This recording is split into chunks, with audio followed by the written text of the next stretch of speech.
Welcome, fellow internet chums. I'm in Final Cut today, and somebody has asked me, I can't remember who this time, but I've been asked, how do I do the Pleasantville effect in Final Cut? Now, I've done this once before, so hopefully I still remember. Yeah, and for those of you who don't know what the Pleasantville effect is, watch Pleasantville.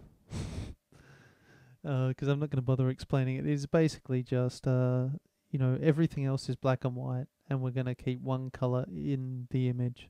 In this case, the blue butterfly is going to stay blue, and everything else I'm going to make black and white. Something before we start to note is when you are shooting your bit of footage, it's probably best to not have the color that you're isolating, blue in this case. Try not to have that blue in your shot at all. Otherwise things get a bit tricky. So we want to keep it simple. We want to keep the color that we're isolating here out of the rest of the shot.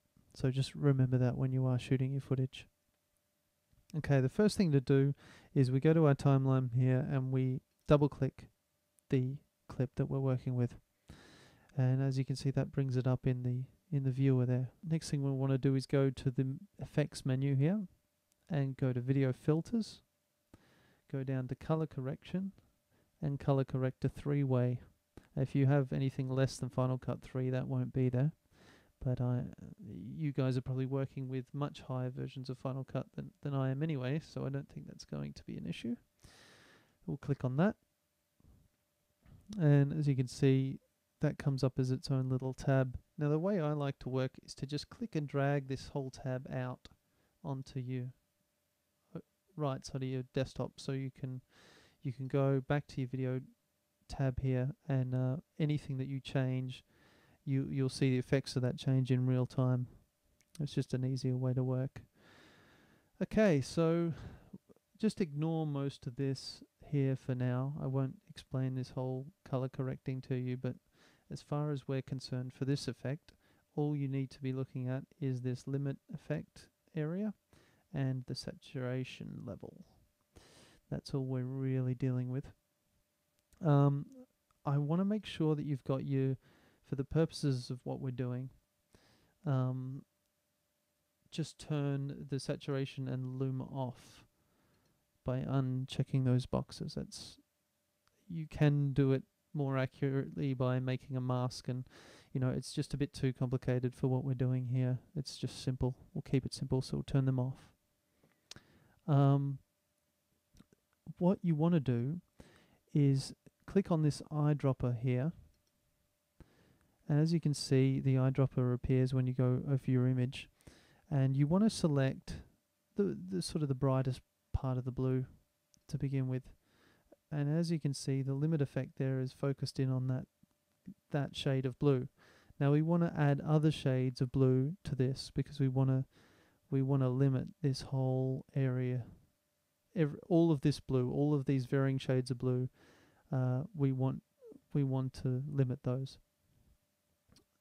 So how we do that is we hold down the Shift key now and click on that eyedropper again, and as you can see, there's a little plus symbol near that now, and you just want to click the different shades, another shade, and you can see that's adjusted in the limit effect there to include a different shade of blue, and we want to keep doing that. Hold down Shift again, click that, and select another shade.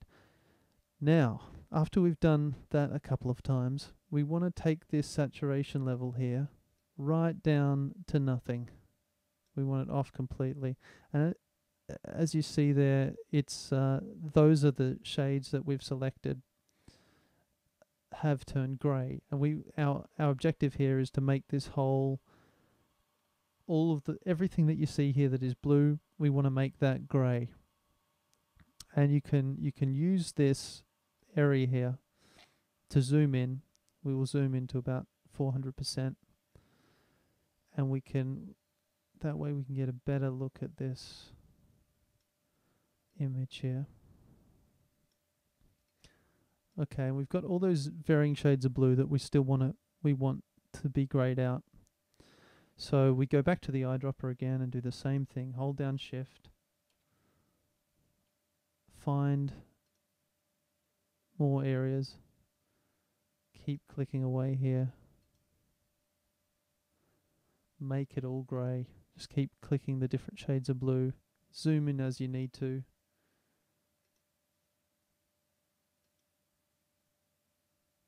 Keep clicking them until you're happy. We won't go mental on this, but I mean ideally you'd want to keep going here until it's all that blue is totally greyed out.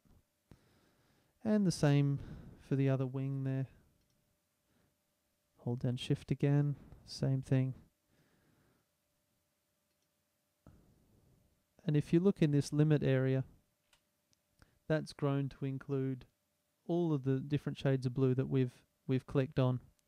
So we'll go back to this view, fit to window, so we can see the whole thing. And now you see that that's mostly all greyed out. And now that's not what we wanted. We wanted the rest of the image black and white, and that image to be, still blue. But because we've limited the blue, we want to invert that now. Turn this luma off, turn the saturation off if that's come back on. And this button here will invert everything that we've done. So we want to click on that next. And there's our final result, where everything is more or less black and white, and the butterfly is still blue. And then we render that. And that's our result. So that's pretty much how we do that effect. And there are more complicated things that we can do within that. We can fade the color in, and there's a lot we can do, but that's sort of the basic. That's where you get your start. What I don't know how to do is, say I've done this and there's an area like here, we see there's some blue in that, some shades of blue that I've limited there. They're still appearing in this image. So what I want to be able to do is just select, say, this area here and just deal with that area on its own, and desaturate that while still keeping the rest of the image intact. I'm not really sure how to do that. So if anyone out there knows, leave a comment, let me know, because that would be really cool if I could just work with one area of the footage and separately in the color correction to the rest of the footage. I'm still not sure how to do that. I'm aware you can go in and you can play with your luma and key out colors more accurately.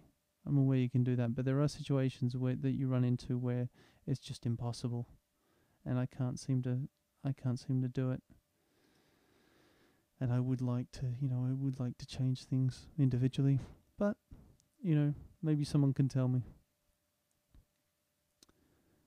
Okay, so that's our lesson for today. Hopefully you've learned something, and I'm sorry I'm not better at explaining these things, but maybe you can figure it out by re-watching this video if you've got the patience for that.